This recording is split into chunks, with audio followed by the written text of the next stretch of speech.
ஒரே ஒரு வார்த்தைய எந்த அர்த்தமும் தேடாம திரும்ப திரும்ப சொல்லிக்கிட்டே இருந்தா மனித மூளையில என்ன நடக்கும்னு நீங்க எப்போதாவது யோசிச்சு பார்த்திருக்கீங்களா? நிறைய பேருக்கு அது சலிப்பை தரும்னு தான் தோணும். ஆமா, சாதாரணமா பார்த்தா சலிப்பு தான். ஆனா ஒரு குறிப்பிட்ட தாளத்துல ஒரு ஆழமான தத்துவ பின்னணியோட சில வார்த்தைகளை உச்சரிக்கும்போது அது மனித மனசின் கட்டமைப்பே உடைச்சு ஒரு புது பரிமாணத்தை திறக்குது. இன்னைக்கு நம்மளோட இந்த ஆழ்ந்த அலசல்ல நம்ம எடுத்துக்கிட்ட மூலப்பொருள் அப்படிப்பட்ட ஒரு உளவியல் மற்றும் தத்துவ வரைபடம் தான். கண்டிப்பா. நீங்க ஒருவேளை இத ஒரு சாதாரண பக்தி பாடலாவோ இல்ல இறைவனோட பெயர்களை அடுக்கி சொல்ற ஒரு நாம சங்கீர்த்தனம் அப்படிங்கிற அளவுல இது வரைக்கும் கடந்திருக்கலாம். ஆனா இன்னைக்கு அருட்பெருஞ்சோதி அகவல்ல இருக்கிற 460 முதல் 463 வரையிலான வரிகளை நாம ரொம்ப ஆழமா அலச போறோம். இது சும்மா வார்த்தைகளோட அடுக்கு இல்லைங்க. ஒரு மனிதன் தன் மனசுல இருக்கிற குப்பைகளை எப்படி நீக்கிட்டு பிரபஞ்சத்தோட உச்சக்கட்ட ரகசியத்தை அறியறது அப்படிங்கிறதுக்கான ரகசிய தத்துவ படிக்கட்டுகள் அப்படின்னு சொல்லலாம். அந்த படிக்கட்டுகள் அப்படின்ற வார்த்தை ரொம்ப துல்லியமா இருக்கு. ஏன்னா இந்த அகவல் வரிகளை நாம மேலோட்டமா படிக்கும்போது அருட்பெருஞ்சோதி பரம் அப்படிங்கிற வார்த்தைகள் திரும்ப திரும்ப வர்றதால இது ஏதோ ஒரு மந்திர உச்சாடனம் மாதிரி மட்டும் ஒரு உணர்வை தரலாம். அது உண்மைதான். கேக்குறதுக்கு ஒரே மாதிரி தான் இருக்கும். ஆனா வள்ளலார் இந்த வரிகளை ஒரு குறிப்பிட்ட வரிசையில, அதாவது ஒரு இரும்புச் சங்கிலியோட கண்ணிகளை போல கோர்த்திருக்காரு. முதல் வரியில நீங்க ஒரு மனநிலையில இருப்பீங்க. ஆனா 8வது வரியில உங்க சிந்தனை தளம் முற்றிலுமா வேறொரு பரிமாணத்துக்கு மாறி இருக்கும். வாவ், கேட்கவே ரொம்ப சுவாரஸ்யமா இருக்கு. ஆமா, இது ஒரு ஆன்மீகவாதிக்கு மட்டும் இல்ல, அதிகப்படியான தகவல்களாலும் சிந்தனைகளாலும் மூல சோர்வடைஞ்சு தவிக்கிற இன்றைய நவீன மனிதனுக்கும், அதாவது நம்ம எல்லாருக்கும் இது மிக முக்கியமான ஒரு உளவியல் சிகிச்சை அப்படின்னு தான் சொல்லணும். கரெக்ட். அந்த உளவியல் சிகிச்சையத்தான் இன்னைக்கு நாம விரிவா புரிஞ்சுக்க போறோம். சரி, இந்த தத்துவ படிக்கட்டுகள்ல ஏறுறதுக்கு முன்னாடி நாம எங்க நிக்கிறோம், நம்மளோட ஆரம்ப நிலை என்ன அப்படிங்கறத பாப்போம். இந்த பாடலோட முதல் 4 வரிகள் நம்ம அங்கதான் நிறுத்துது. அந்த வரிகளை கேளுங்களேன். சொல்லுங்க. பற்றுகளெல்லாம் அருட்பெரும் ஜோதி, பதினெறி விளங்க அருட்பெரும் ஜோதி, உற்றருளாடல் செய் அருட்பெரும் ஜோதி, ஒரு தனி பொருளே அருட்பெரும் ஜோதி. அருமையான வரிகள். இப்போ இந்த முதல் வரியான பற்றுகளெல்லாம் அப்படிங்கறத படிக்கும்போது எனக்கு உடனடியா தோன்ற ஒரு ஒப்பீடு ஒன்னு இருக்கு. அதாவது நம்மளோட ஸ்மார்ட் போன் எடுத்துக்கோங்க. பல மாசங்களா நாம பல ஆப்ஸ் ஓபன் பண்றோம், வெப்சைட்டுகளை பாக்குறோம். ஆமா, நிறைய டேட்டா சேரும். கண்டிப்பா. நாளடைவுல அந்த போனோடைய கேட்ச் மெமரி முழுவதும் தேவையில்லாத டேட்டாவால நிரம்பிடுது. அதுக்கப்புறம் நீங்க என்னதான் ஃபாஸ்டான இன்டர்நெட் கொடுத்தாலும் போன் ரொம்ப ஸ்லோவா தான் வேலை செய்யும், ஹேங் ஆகும். சரியா சொன்னீங்க. அந்த கேட்ச் மெமரியை கிளியர் பண்ணா மட்டும்தான் அது சீராகும். இந்த கேட்ச் மெமரி அப்படிங்கிறது தான் மனித மனசை பொறுத்த வரைக்கும் பற்றுகள் அப்படின்னு நாம வச்சுக்கலாமா? ஆசைகள், கோபங்கள், இது என்னோடது அப்படின்ற அந்த அகம்பாவம், இது எல்லாத்தையும் அழிக்கிறது தான் இந்த முதல் படி அப்படின்னு எனக்கு புரியுது. நீங்க சொல்ற அந்த கேட்ச் மெமரி ஒப்பீடு இன்றைய காலகட்டத்துக்கு மிகச்சரிய பொருந்துது. ஆனா அது இன்னும் கொஞ்சம் ஆழமா நாம பார்க்கலாம். ஒரு ஸ்மார்ட் போன்ல கேட்ச் மெமரியை அழிக்கிறது அப்படிங்கிறது வெறும் குப்பைகளை நீக்கிறது மட்டும் இல்ல. வேற என்ன நடக்குதுங்க? அந்த போன் எந்த அடிப்படை மென்பொருள்ல, அதாவது ஆபரேட்டிங் சிஸ்டம்ல எங்க வடிவமைக்கப்பட்டதோ அந்த அசல் தன்மையை நோக்கி அது திரும்புறது. மனித மனசும் அப்படிதான். காலங்காலமா சமூகம், வளர்ப்பு முறை, தனிப்பட்ட ஆசைகள்னு பல யூசர் டேட்டாவை நாம மூளையில ஏற்றி வச்சிருக்கோம். அவையெல்லாம் பற்றுகள். ஓ, அப்போ அந்த பற்றுகள் நீங்கும் போது என்ன ஆகும்? அதத்தான் அடுத்த வரியான பதினெறி விளங்க அப்படிங்கிறது குறிக்குது. பதினெறி அப்படிங்கிறது இயற்கையோட அல்லது பிரபஞ்சத்தோட உண்மையான பாதை. அதாவது உங்களுடைய தனிப்பட்ட அல்காரிதம் அழிஞ்சு பிரபஞ்சத்தோட அல்காரிதம் உங்களுக்கு புரிய தொடங்குது. ஒரு நிமிஷம், இது கேட்டுறதுக்கு லாஜிக்கா ரொம்ப சரியா இருக்கு. பற்றுகளை விட்டுட்டா மனசு தெளிவாகும், பாதை புரியும் அப்படிங்கறதெல்லாம் சரி. ஆனா நிஜ வாழ்க்கையில இது சாத்தியமா? ஏன் அப்படி கேக்குறீங்க? ஏன்னா அடுத்த வரியில உற்றருள் ஃபிளாடல், அதாவது நடப்பதெல்லாம் அருளின் நடனம்னு சொல்றாரு. நான் தினமும் டிராஃபிக் ஜாம்ல சிக்கி, வேலையில டென்ஷன் ஆகி, வாழ்க்கை போராட்டங்கள்ல உழலும் போது இது எல்லாம் ஒரு தெய்வீக நடனம் அப்படின்னு என்னால எப்படி பார்க்க முடியும்? இது யதார்த்தத்துக்கு அப்பாற்பட்ட ஒரு கற்பனை நிலை இல்லையா? அந்த முரண்பாடு தோணுவது ரொம்ப இயல்புதான். ஏன்னா நாம இன்னும் அந்த பற்றுகளோட லென்ஸை வச்சுக்கிட்டு தான் உலகத்தை பார்த்துட்டு இருக்கோம். டிராஃபிக் ஜாமோ இல்ல ஆஃபீஸ் டென்ஷனோ உங்களை ஏன் பாதிக்குது? ஏன்னா எனக்கு வேலைக்கு லேட் ஆகுது. சரியா சொன்னீங்க. நான் நினைச்ச நேரத்துல அங்க போகணும், எனக்கு இந்த வேலை சுலபமா நடக்கணும் அப்படிங்கிற அந்த தனிப்பட்ட எதிர்பார்ப்பு, அதாவது பற்று அங்க இருக்கு. அந்த எதிர்பார்ப்பு உடையும் போது அது துன்பமா மாறுது. ஓ, அப்போ எதிர்பார்ப்பு தான் பிரச்சனை. ஆமா. ஆனா முதல் 2 படிகளை கடந்து பற்றுகளை நீக்கி பிரபஞ்சத்தோட பேரியக்கத்தை புரிஞ்சுகிட்ட ஒருத்தருக்கு எல்லாமே வெறும் நிகழ்வுகள் தான். அங்க நான் அப்படிங்கிற அகம்பாவம் இல்லாததால துன்பம் அவரை பாதிக்காது. அதாவது அவர் ஒரு பார்வையாளரா மாறிடுறாரா? எக்ஸாக்ட்லி. ஒரு பார்வையாளரா, அதாவது அப்சர்வரா மாறிடுறாரு. ஒரு பிரம்மாண்டமான நாடகத்தை, நடனத்தை ரசிக்கிற மாதிரி அவர் வாழ்க்கையை ரசிக்கத் தொடங்குறாரு. அதுதான் உற்றொரு ஃப்ளாடல்ஸே.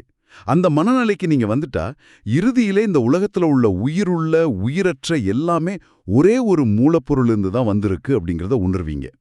அதுதான் ஒரு தனிப்பொருளே அருட்பெருஞ்சோதி. வாவ், அந்த விளக்கம் ரொம்ப ஆழமா இருக்கு.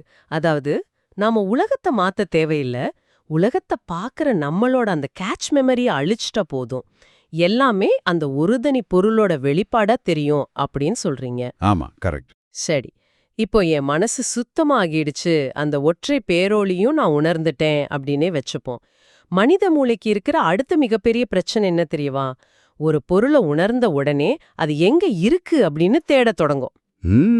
இது மனித இயல்புதானே. ஆமா. அடுத்த பகுதிக்கு நாம நகரும்போது எனக்கு மிகப்பெரிய குழப்பத்தை ஏற்படுத்துறதே இதுதான். இந்த வரிகளை கொஞ்சம் கவனிங்களேன். சொல்லுங்க, கேட்போம். பரத்தினிற் பரமை அருட்பெருஞ்சோதி, பரத்தின்மேற் பரமை அருட்பெருஞ்சோதி, பரத்தினுட் பரமே அருட்பெருஞ்சோதி, பரம்பரம் பரமே அருட்பெருஞ்சோதி. ஆழமான வரிகள். இதுல என்ன குழப்பம்னா, ஒரு பொருள் தனக்குள்ளேயும் இருக்கு, தனக்கு மேலேயும் இருக்கு அப்படின்னு சொல்றது லாஜிக்கா ஒரு பெரிய முரண்பாடா இருக்கே. இத நான் ஒரு ரஷ்யன் நெஸ்டிங் பொம்மையோட ஒப்பிட்டு பார்க்கறேன். ஓ, அந்த மரபொம்மையா? ஆமா, ஒரு மரபொம்மைய திறந்தா உள்ள இன்னொரு பொம்மை இருக்கும், அதை திறந்தா உள்ள இன்னொன்னு வரும். அப்படிதான் இந்த பரம் அப்படிங்கிற சக்தி தனக்குள்ளே தானாகவே இருக்கா. நீங்க கேட்கிற லாஜிக் நியாயமானதுதான். ஆனா அந்த ரஷ்யன் நெஸ்டிங் பொம்மை உதாரணத்துல ஒரு சின்ன சிக்கல் இருக்கு. அந்த பொம்மையை திறந்துகிட்டே போனா கடைசியில திறக்க முடியாத அளவுக்கு ஒரு சின்ன பொம்மை வந்து நிக்கும். ஆமா, அதுக்கு ஒரு எல்லை இருக்கு. கரெக்ட். ஆனா இந்த வரிகளோட நோக்கமே என்னன்னா, மனித மூளைக்கு இருக்கிற இடைவெளி, அதாவது ஸ்பேஷியல் சார்ந்த எல்லைகளை முற்றிலுமா உடைக்கிறது தான்.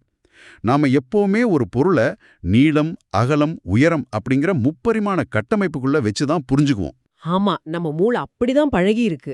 அது எங்க இருக்கு அப்படின்னு நீங்க கேட்டீங்க இல்லையா? அதுக்கு ஒரு குறிப்பிட்ட முகவரியை கொடுத்துட்டா அது ஒரு எல்லை உள்ள பொருளா மாறிடும். பரத்தினீர் பரமே அப்படின்னா அந்த உச்சபட்ச சக்திக்கு உள்ளேயும் அதே சக்தி தான் இருக்கு. ஓ, அப்போ பரத்தின் மேற் பரமே அப்படின்னா அதுக்கு எல்லையா வேற எந்த ஒரு கவசமும் இல்ல, அதுவே தான் தனக்கு மேலும் விரிஞ்சு நிக்குது. மனித மூளை வந்து ஒரு கட்டத்துக்கு மேல சிந்திக்க முடியாம திணற ஒரு எல்லை இருக்கும்ல, அந்த எல்லையை சுட்டி காட்டி அந்த எல்லைக்கு அப்பாலும் அதுவே தான் இருக்கு அப்படிங்கறத உணர்த்துறது தான் இந்த வரிகளோட உளவியல் தந்திரம்.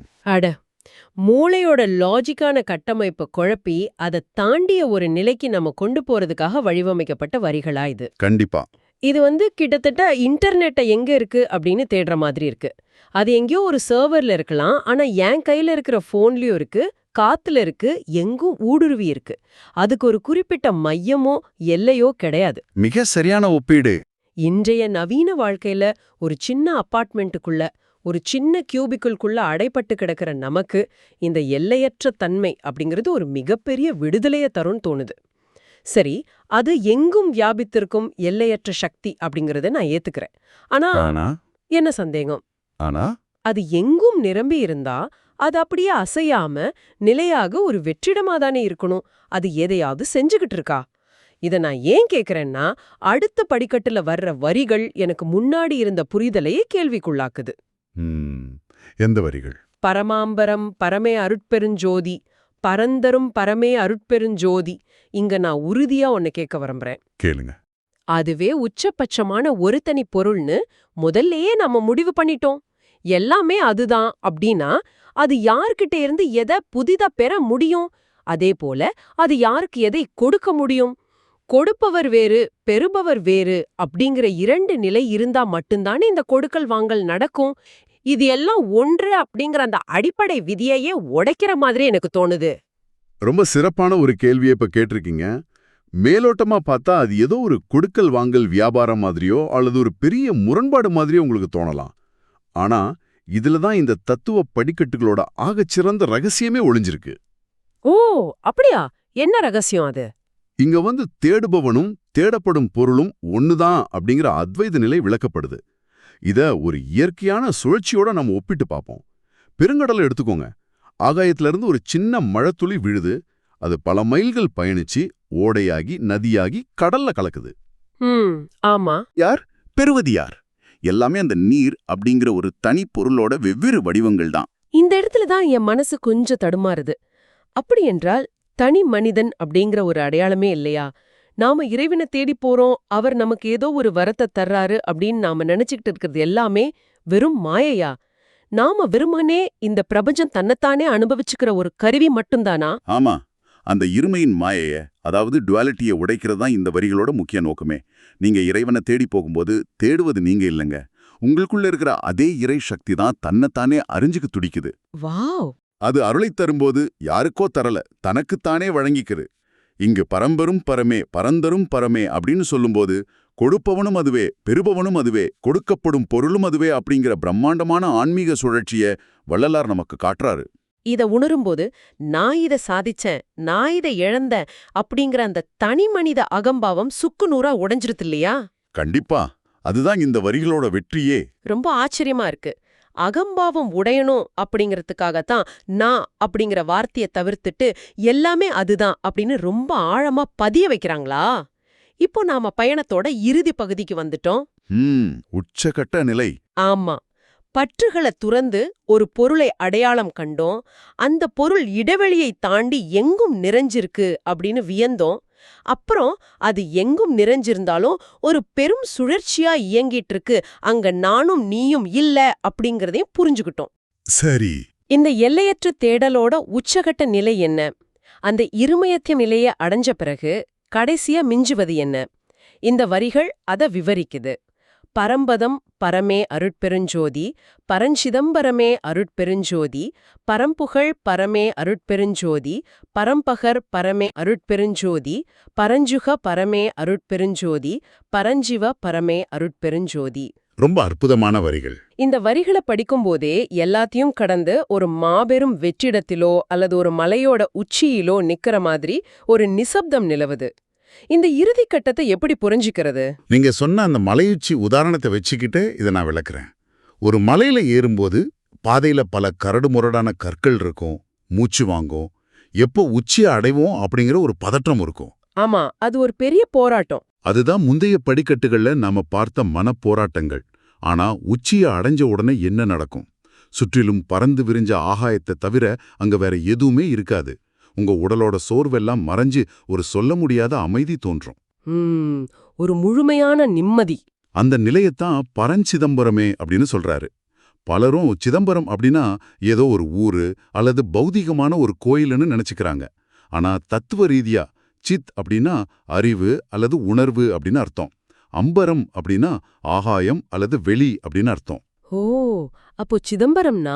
சிதம்பரம் அப்படிங்கிறது நம் உள்ளுக்குள் இருக்கிற அறிவு அல்லது உணர்வின் எல்லையற்ற ஆகாயத்தை குறிக்குது. இந்த உணர்வின் ஆகாயம் அப்படிங்கிற வார்த்தைனையோ ரொம்ப ஈர்க்குது. ஏன்னா இன்னைக்கு நாம எப்பவுமே ஒரு குறுகிய சிந்தனை வட்டத்துக்குள்ள சுழன்றுகிட்டே இருக்கோம். நாளைக்கு என்ன நடக்கும், அடுத்த மாசம் வாடகை எப்படி கொடுப்பது அப்படின்னு மனசுக்குள்ள ஒரு சின்ன அறைக்குள்ள அடைபட்டு கிடக்கிறோம். ஆமா, அதுதான் இன்றைய நிதர்சனம். அந்த சின்ன அறைய உடைச்சு ஒரு பரந்த வானத்தின் கீழ் நிக்கிற மாதிரி ஒரு மனநிலையத்தான் இந்த சிதம்பரம் குறிக்குதா? இது தற்கால மனிதனோட மன அழுத்தத்துக்கு மிகச்சிறந்த ஒரு வடிகால்னு தோணுது. முற்றிலும் உண்மை. அந்த பரந்த வானத்தின் கீழ் எந்த பற்றுதல்களும் இல்லாம, இருமையின் வேறுபாடும் இல்லாம நிக்கும்போது கிடைக்கிற இன்பம் இருக்கே, அதுதான் பரஞ்சுகம். பரஞ்சுகம். ஆமா, நாம உலகத்துல தேடுற இன்பங்கள் எல்லாமே சில மணி நேரங்கள்ல சலித்து விடக்கூடியவை. ஆனா தனக்குள்ளே இருக்கிற அந்த உணர்வின் ஆகாயத்தை தரிசிப்பதால கிடைக்கிற பரஞ்சுகம் ஒருபோதும் சலிக்காத, மாறாத ஒரு பேரானந்தம். ரொம்ப அழகா சொன்னீங்க. அந்த பேரானந்தத்தோட முழுமையான மங்களகரமான இறுதி நிலைதான் பரஞ்சீவ நிலை. சிவம் அப்படின்னா தூய்மையான, குறையற்ற, முழுமையான அப்படின்னு பொருள். மனித மனம் தன்னுடைய சாதாரண குறுகிய நிலையிலிருந்து தொடங்கி ஒவ்வொன்னா பற்றுகளை நீக்கி எப்படி பிரபஞ்சத்தோட ஒன்றிக் கலக்குது அப்படிங்கிறதுக்கான ஒரு முழுமையான வரைபடத்தை வெறும் சில வார்த்தைகளை கொண்டே வள்ளலார் இங்க வடிவமைச்சிருக்காரு. எந்த சடங்குகளும் இல்லாம வெறும் சிந்தனையின் மூலமாகவே உச்சத்தை அடைய முடியும் அப்படிங்கிறதுக்கான சாட்சி தான் இந்த படிக்கட்டுகள். இந்த முழு பயணத்தையும் இப்ப பின்னோக்கி பார்த்தா உண்மையிலே பிரமிப்பா இருக்கு. நாம எங்கேயோ ஸ்மார்ட் போனோட கேட்ச் மெமரியில தொடங்கி நான் அப்படிங்கிற அகம்பாவத்தை அழிச்சு இடைவெளி எல்லைகளை உடைச்சு கொடுப்பவர் பெறுபவர் அப்படிங்கிற மாயையை கடந்து கடைசில சிதம்பரம் அப்படிங்கிற உணர்வின் ஆகாயத்துல பரஞ்சீவ அப்படிங்கிற பேரானந்தத்துல வந்து நிக்கிறோம். இது ஒரு ஆழமான பயணம். கண்டிப்பா. இந்த வரிகளை இனிமேல் நான் கேட்கும்போது நிச்சயமா இது வெறும் வார்த்தைகளோட கூட்டமா என் காதுகள்ல ஒலிக்காது. ஒவ்வொரு வரியும் என் மூளையில ஒரு தத்துவ போட்டு திறக்கிற சாவியாவே எனக்கு தோணும். அதுதான் இந்த வரிகளோட உண்மையான சக்தி. இன்றைய இந்த ஆழ்ந்த அலசல்ல நாம் அறிஞ்சுகிட்டது வெறும் தத்துவம் மட்டும் இல்ல, ஒரு மனிதன் எப்படி வாழணும், எப்படி தன் மனசை கையாளணும் அப்படிங்கிறதுக்கான ஒரு கையேடு. சரி, நம்ம விடைபெறுவதற்கான நேரம் வந்துடுச்சு. ஆனா செல்வதற்கு முன் உங்களுக்காக ஒரு சின்ன சிந்தனையை நான் விட்டு சொல்ல விரும்புறேன். சொல்லுங்க. நாம இன்னைக்கு ஒவ்வொரு வார்த்தையோட அர்த்தத்தையும் அது ஏன் அங்கே வைக்கப்பட்டுள்ளது அப்படிங்கிறதுக்கான உளவியலையும் பிரித்து மேந்துட்டோம். ஆனா அடுத்த முறை நீங்க இந்த பாடலை கேட்கும் போதோ அல்லது நீங்களே உச்சரிக்கும் போதோ ஒரு விஷயத்த கவனிங்க. அருட்பெருஞ்சோதி அருட்பெருஞ்சோதி அப்படின்னு திரும்ப திரும்ப சொல்லும்போது அந்த வார்த்தைகளுக்கு நடுவுல ஒரு மிகச்சிறிய அமைதி, அதாவது ஒரு மௌன இடைவெளி தோன்றி மறையும். ஆமா, ஒரு சின்ன பாஸ் இருக்கும்.